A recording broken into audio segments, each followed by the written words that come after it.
a service of CNC Worldwide. CNC podcasts are a service of CNC Worldwide. Well, the storm has passed, leaving the brutally cold temperatures behind it. The National Weather Service reports 19.5 inches of snow on Webster, 16 inches fell in Greece, 12 inches in Fairport, a foot in Ontario County, 7.5 inches in Wayne County. A wind chill advisory is in effect until 10 o'clock Tuesday morning. We can expect wind chills well below zero and air temperatures not much better. Webster School Superintendent Carmen Gamina used YouTube to let his students know they were getting a snow day on Monday. He posted video showing himself jogging through the woods and saying there was about as much a chance of him closing school as of being jumped by a bobcat. By a bobcat.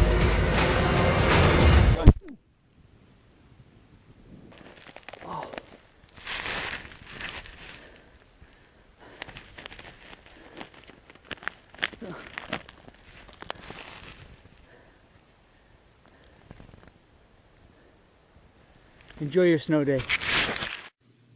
Governor Cuomo says the government ethics law he's getting ready to introduce will call for total disclosure of all outside income received by lawmakers, with officials required to disclose who pays them, why, and whether there is any connection to their office. The bottom line is that New Yorkers will never trust the government's authenticity until they know the who, what, and where of outside employment.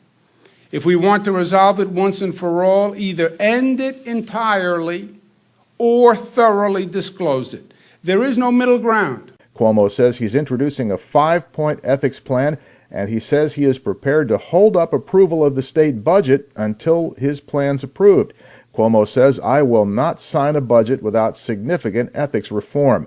The governor spoke on the day Assembly Speaker Sheldon Silver stepped down from his leadership post to fight federal corruption charges linked to his outside employment by a couple of New York City law firms. Governor Cuomo says the fact that lawmakers are allowed to receive outside income on top of their legislative pay is an inherent conflict. State Assembly Democrats began pushing back yesterday against the rush to crown Bronx Assemblyman Carl Hastie as Speaker, but they don't appear to have had much success. Assembly Majority Leader Joe Morelli of Irondequoit said the vote for Speaker will be Tuesday morning at 11. Sheldon Silver, who says he has no thoughts about stepping down after 21 years, has resigned the leadership post after federal corruption charges were brought against him. After another long session behind closed doors, Assemblyman Morelli emerged to say the conference is going to back Hastie.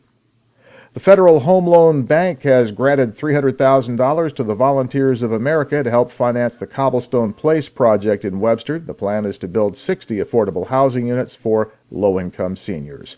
Rochester police say they have charged 53-year-old William Taylor of Rochester with second-degree murder in the death of 33-year-old John Burnell. Taylor pleaded not guilty on Monday. The younger man was found dead over the weekend, stuffed into a garbage can on Magnolia Street on Saturday.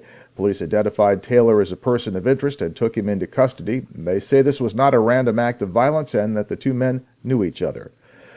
The Monroe County Grand Jury has indicted 2 people in connection with the shooting death of a man on Thurston Road 3 weeks ago. Jerome Phillips and Sherry McDonald were indicted on second-degree murder charges. McDonald is also charged with criminal possession of a weapon. Phillips is accused of shooting down Brady Davis in a bar parking lot. And a Rochester man has been charged by state police with burglary and a number of other charges after he was caught breaking into a string of RVs at a dealership in Steuben County. Troopers say 44-year-old David Brown was caught inside one of the RVs red-handed. He had the burglar's tools with him. The car he was driving also turned out to be stolen. Brown was charged with 3 counts of burglary plus criminal possession of stolen property and having those burglar's tools. He's in the Steuben County Jail. Your next CNC podcast is whenever you click on one of these pages and catch one. We post updates as necessary. I'm Bud Lowell, CNC News.